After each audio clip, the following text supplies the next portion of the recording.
ఎరా signatures age proof కంపల్సరీయా? కంపల్సరీరా, అవే ముఖ్యం. అవి లేకపోతే మ్యారేజ్ చేయడమే కుదరదు. ఏరా, అసలు ఆ అమ్మాయి ఇష్ట ప్రకారమే ఈ పెళ్లి జరిపిస్తున్నారా, లేకపోతే మీరు మీ పాటికి పిల్లని ఎత్తుకొచ్చి చేయాలనుకుంటున్నారా? అలాంటిదేమన్నుంటే ముందే చెప్పండిరా, లేకపోతే నా డోలు పగులుతుంది, నా శవం ముందు శంఖమూదేస్తారు. అయ్యో, అలాంటిదేం లేదురా. ఆ అమ్మాయి ఇష్ట ప్రకారమే జరుగుతుంది. నువ్వు అడిగినవన్నీ 2 రోజుల్లో అరేంజ్ చేస్తాను, ఓకేనా? ఓకే బావా, నువ్వు ఆ పని చూడు, మీ పని నేను చేసి పెడతాను. థ్యాంక్స్ అండి. భలేవారండి, దీనికి థ్యాంక్స్ ఎందుకండి? అయినా ఫ్రెండ్షిప్ కోసం ఈ మాత్రం చేయకపోతే ఎలా ఉంటుంది చెప్పండి? ఓకేరా, కలుస్తాం మళ్ళీ. బాయ్. ఓకేరా, ఉంటానండి. ఉంటానండి. అరే, ఈ ఇంటి మార్కుల దగ్గర శ్రావణి సంతకం చేయించు. అలాగే మర్చిపోకుండా ఆవిడ ఏజ్ ప్రూఫ్ అడిగి తీసుకురారా. నేనా? ఏంట్రా అలా షాక్ అయ్యావు? అది కాదురా, శ్రావణి బయటికి రాదు. మాకు వాళ్ళకి జరిగిన గొడవ వల్ల నేను ఆ ఇంటికి వెళ్ళలేను. ఇప్పుడు ఈ సంతకం తీసుకురావటం ఎలాగరా? నాకేం అర్థం కావట్లేదు. ఇలాంటి విషయాల్లో నీకు ఎక్స్పీరియన్స్ ఉంది కదా, ఓ ఐడియా వదలరా బాబు. వారిని శ్రావణి సంతకం తీసుకురావడానికి నువ్వు మమ్మల్ని ఐడియా అడిగితే నిన్ను నమ్మి ఆపరేషన్లకు ఎలారా దిగడం? చూడరా, శ్రావణి ఇష్టపడకపోతే మనం ఈ పెళ్లి చేయలేం. అసలు తను ఈ పెళ్లి చేసుకోవడానికి ఇష్టపడుతుందా లేదా అది ముందు చెప్పు. తను నో అంటే మా ఫ్రేములకి మేకులు కొడతారు. రేయ్, ఏంట్రా మాటలు?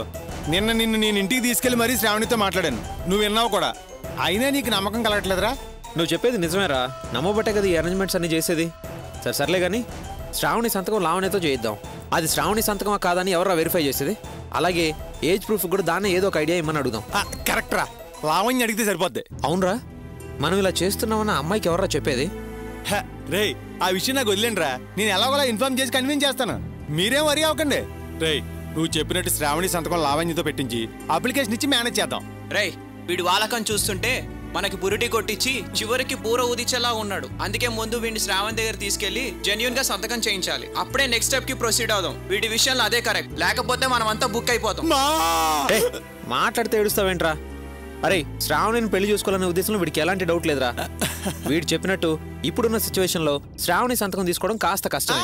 నాకు పరిస్థితి తెలుసు కాబట్టి మనం అనుమానించాల్సిందేం లేదు. డౌట్ లేకుండా ఫర్దర్ గా ప్రొసీడ్ అవ్వచ్చు. కానీ అరే, ఈ విషయాన్ని శ్రావణికి ఖచ్చితంగా ఇన్ఫార్మ్ చేయి. లాస్ట్ మినిట్ లో చెప్తే ఆ అమ్మాయి కంగారు పడుతుంది. చూడబోతే కాస్త పిరికి పిల్లలా ఉంది.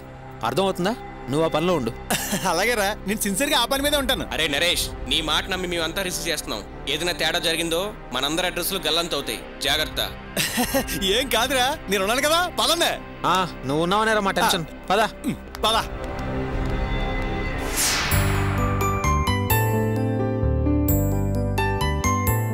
దీపా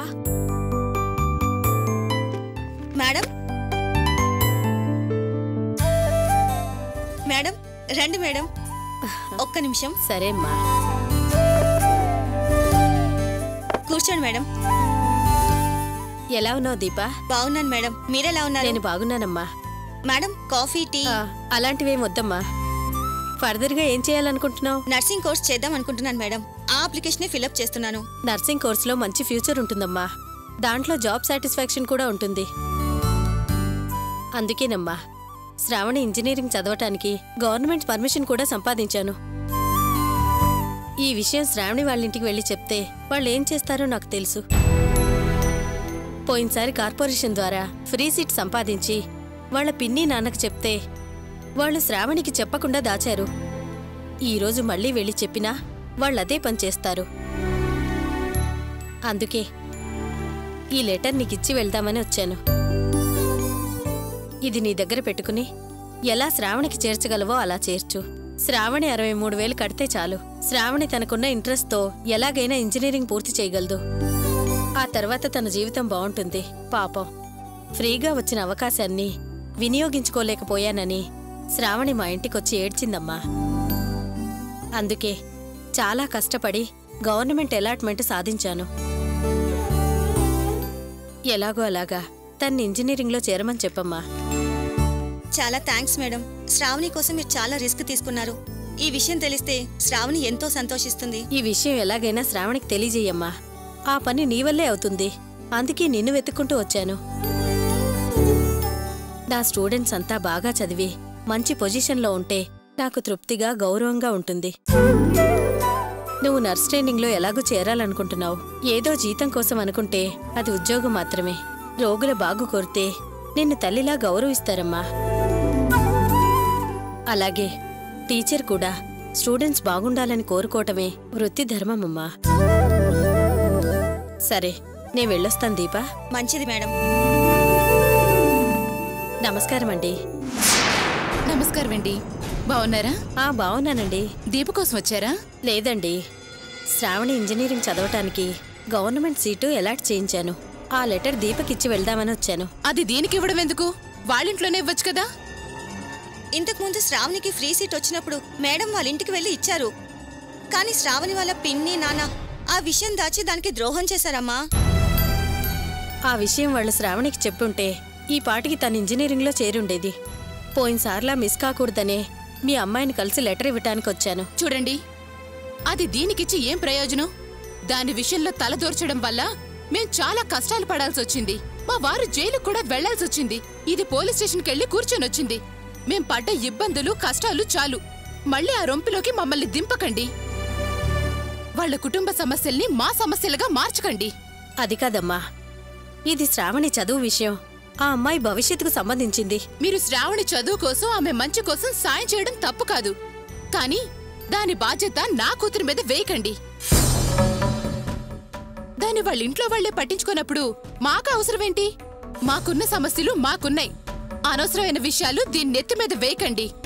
దయచేసి ఇంకెప్పుడు శ్రావణి విషయంలో మా ఇంటికి రాకండి ప్లీజ్. అలాగేనండి. అమ్మా, ఏంటమ్మా మాటలు? మేడం ఎంత బాధపడుంటారు? నీకేం తెలీదు, నువ్వు నోరు మూసుకొని లోపలికెళ్ళు.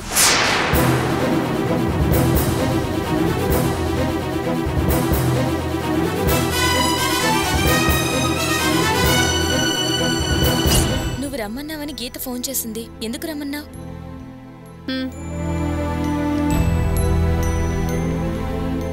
ఇదొకసారి చూడండి.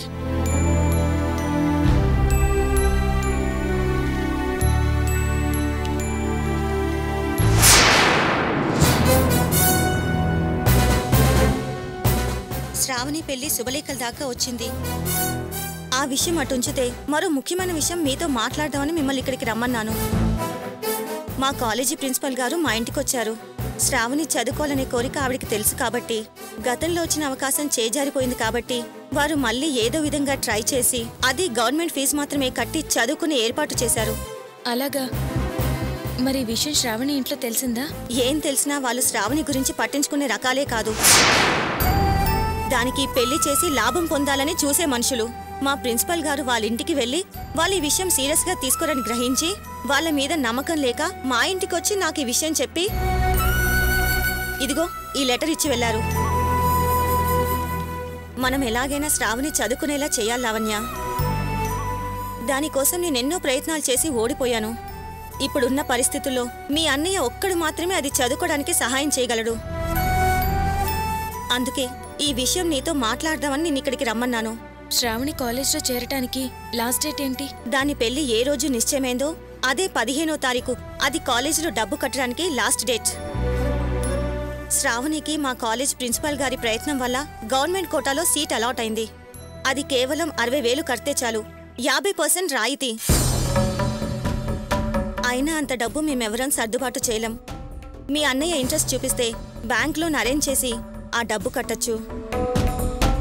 ఆ డబ్బు కడితేనే పై చదువులు చదవాలన్న దాని లక్ష్యం నెరవేరుతుంది.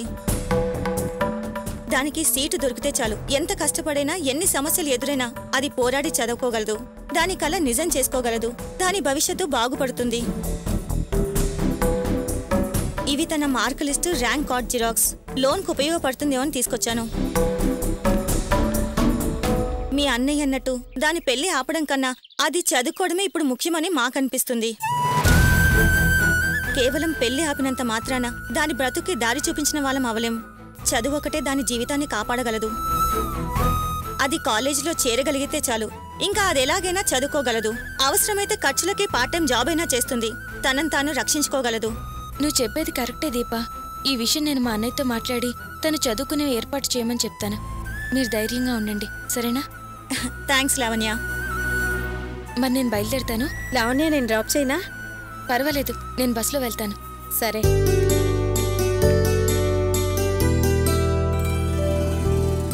అమ్మా అమ్మా ఏయ్ అమ్మ ఎక్కడికి వెళ్ళిందే? అమ్మ మార్కెట్కి వెళ్ళిందన్నయ్య. సరే నేను బయటికి వెళ్ళొస్తాను. ఒరే సుబ్రహ్మణ్యం, ఎక్కడికి రా బయలుదేరావు? ఇవాళ బ్యాంక్ సెలవన్నావు కదా. ఏమా బ్యాంక్ లేకపోతే సుబ్రహ్మణ్యంకి ఇంకేం పనులు ఉండవా? నరేష్ పెళ్లి చేయాలి, అందుకే రిజిస్టర్ ఆఫీస్కి వెళ్తున్నా. ఏరా ఇంకెప్పుడురా నువ్వు ఈ పనులన్నీ మానేది? నేనెందుకు మానేయాలమ్మా? చాలా మంది ప్రేమికులు దేవుడి దగ్గరికి వెళ్ళి మా పెళ్లి జరిపించమని అడుగుతుంటారు.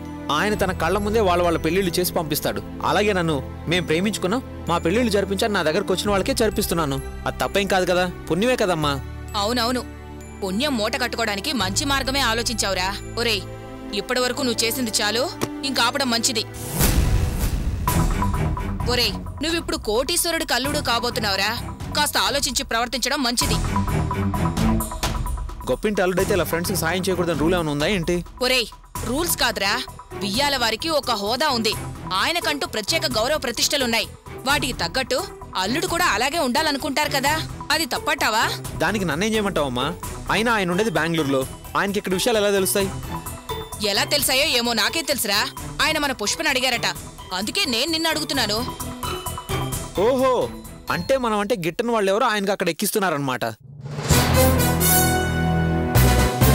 నిజమేరా, ఆయనకి ఎవరో ఫోన్ చేసి నీ గురించి చెప్పారట. అలాగా? వాళ్ళ మాటలు వినగానే ఆయన టెన్షన్ పడిపోయారట. ఇక నుంచైనా అలాంటి పనులు చేయకుండా ఉండమని అబ్బాయికి చెప్పమని పుష్పకి చెప్పారట. చూసావమ్మా, ఆస్తిపరుడు అని బుద్ధి చూపించేసుకున్నాడు. అందుకే నేను మొదటి నుంచి మొత్తుకుంటూనే ఉన్నాను, అంత గొప్పటి సంబంధం మనకు వద్దమ్మా అని. ఏదో మన స్థాయికి తగ్గ వాళ్ళ సంబంధం చూసుకుందామంటే నువ్వు వినట్లేదు. నేను ఎందుకు చెప్తున్నాను ఇప్పటికైనా నీకు అర్థమైందా? అమ్మా, ఎవరి కోసం నా పద్ధతిని నేను మార్చుకోలేను, మార్చుకోవాల్సిన అవసరం నాకు లేదు. సుబ్రహ్మణ్యం ఎప్పటికీ ఇలాగే ఉంటాడు. ఆయనకి ఇష్టమైతే పిల్లనివ్వమను, లేకపోతే ఆయనకి తగ్గవాడిని చూసుకోమని చెప్పు. నేను చేసే పని సినిమాల్లో హీరోలు చేస్తుంటే డబ్బులు ఇచ్చి మరీ చప్పట్లు ఇళ్ళు వేస్తారు. అదే నేను రియల్ లైఫ్ లో చేస్తుంటే ఇలా తప్పు బట్టి డిస్కరేజ్ చేస్తారా? నువ్వు చాలా హీరోయిజం చేసావులే. నువ్వు అలా చేస్తేనే మీ అన్నయ్యను పోలీసులు పట్టుకెళ్లి స్టేషన్లో కూర్చోబెట్టారు. సరే సరే, జరిగిందేదో జరిగిపోయింది. నేనైతే పుష్పతో ఇక నుంచి మా సుబ్రహ్మణ్యం అలా చేయడని మాటిచ్చాను. నువ్వు నా మాట నిలబెట్టు, అంతే. అమ్మా, అసలు నువ్వెవరిని అడిగి మాట ఇచ్చావు? ఇప్పుడు నేను నరేష్ పెళ్లి ఏర్పాట్లో ఉన్నాను, దాన్ని నేను మానుకోలేను. అంతేకాదు, ఇక ముందు కూడా ఎవరిని వచ్చి నన్ను అడిగితే నేను కాదు కూడదని చెప్పలేను. ఒరేయ్ మళ్ళీ అదే మాట అంటావేంట్రా? అసలు ఎందుకురా నీకు ఈ పనికిమాల పనులు? ఇప్పటికే నువ్వంటే పడని వాళ్ళు లేనిపోనివి కల్పించి అక్కడికి మోస్తున్నారు. దానివల్ల నీ పెళ్లికి ఏమైనా సమస్యలొస్తాయేమోనని నేను భయపడుతున్నానురా. కాస్త పెళ్ళయ్యే వరకు జాగ్రత్తగా ఉండు. అమ్మా, అసలే ఆయన అనుమానాల మనిషి, పైగా నిప్పంటించారు. ఇక అది బగబగా మండుతూనే ఉంటుంది. నాకెందుకో డౌట్ వస్తుంది, ఈ పెళ్లి జరగదేమోనని. ఎందుకైనా మంచిది ఇంకో సంబంధం చూడమ్మా. ఒరేయ్ ఎలాగోలాగా శుభకార్యం జరగాలని నేను ఆశపడుతుంటే ఆ అపశకునపు మాటలేమిట్రా? వెళ్ళా. ఏవో అశుభం మాటలు మాట్లాడుతూనే ఉంటాడు. నువ్వేంటి దిక్కులు చూస్తున్నావు? పంచుడు.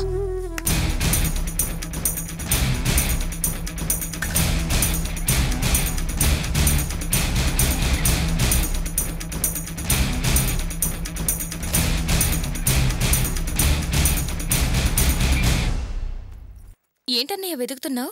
ఏం లేదే, నరేష్ పెళ్లి కోసం రిజిస్టర్ ఆఫీస్ నుంచి అప్లికేషన్ తీసుకొచ్చాను. అది ఎక్కడ పెట్టానని వెతుకుతున్నాను.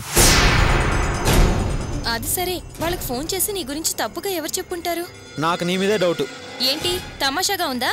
మరి లేకపోతే ఏంటే, ఎప్పుడు చూసినా శ్రావణిని సపోర్ట్ చేసి మాట్లాడుతుంటావు. పైగా శ్రావణి నీకు కరెక్ట్ జోడి అంటుంటావు. నాకు నీ మీదే డౌట్. చాలా థ్యాంక్స్ అన్నయ్య, ఇదేదో మంచి ఐడియాలానే ఉంది. నువ్వు శ్రావణిని పెళ్లి చేసుకుంటానని ఒక్క మాట చెప్పు. ఫోన్ ఏంటి, నేనే నేరుగా వెళ్ళి వాళ్ళతో మాట్లాడతాను. ఏయ్, మళ్ళీ అదే మాట మాట్లాడుకో. నరేష్ శ్రావణిని పెళ్లి చేసుకోబోతున్నాడని చెప్పాను కదా, ఇక ముందెప్పుడు అలా మాట్లాడుకో. ఇదిగో తన ఫోటో ఇంకా నా ఫైల్లోనే ఉంది, దీంతో ఇంక పని లేదు. తీసుకెళ్ళి అక్కడ నా బడాయి. ఫోటో అంటే గుర్తొచ్చింది. ఈరోజు దీపా గీత కలిశారు. శ్రావణి చదువుకోవడానికి మంచి ఛాన్స్ దొరికిందట. అందుకే ఆమె ఆశపడినట్టు చదువుకోవడానికి ఏదైనా హెల్ప్ చేయమని మీ అన్నయ్యకి చెప్పు అని మార్క్స్ మెమో ర్యాంక్ కార్డ్ ఇచ్చారు. అలాగా, ఇది ఒక అందుకు మంచిదే అయింది. రిజిస్టర్ ఆఫీస్లో శ్రావణి ఏజ్ ప్రూఫ్ అడిగారు. ఈ మార్క్స్ మెమోని ఏజ్ ప్రూఫ్ కింద ఇచ్చేస్తా. త్వరగా వెళ్ళి ముందు పట్టరాబు, వెళ్ళు.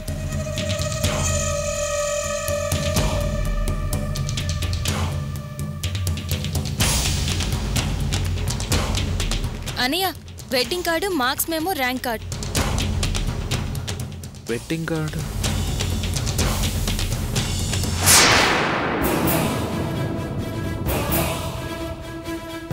ఎస్, రంగనాథన్కి శ్రావణికి 15వ తారీఖు పెళ్లి ఫిక్స్ చేశారు. అదే రోజు నరేష్కి శ్రావణికి పెళ్లి జరిపిస్తా. ఇక మనకు ఆ ఫోటోతో పని లేదు. ఎక్కడైనా పడి, అవతల నాకు చాలా పనులు ఉన్నాయి, వస్తా. మా వదిన ఫోటో నేనెందుకు పారేస్తాను? దీన్ని నా దగ్గరే ఉంచుకుంటాను.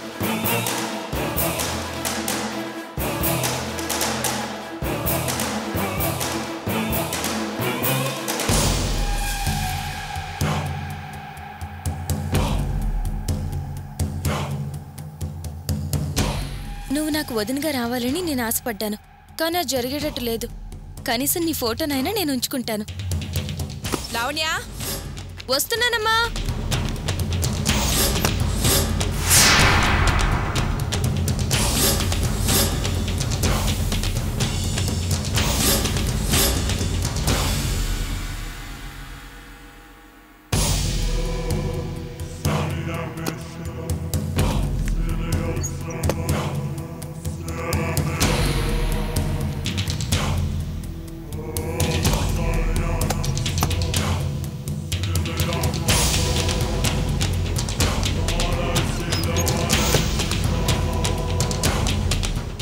సుబ్రహ్మణ్యం, నీ పెళ్లి మహేశ్వరితో జరగకుండా చేయాలంటే ఇదొక్కటి చాలు.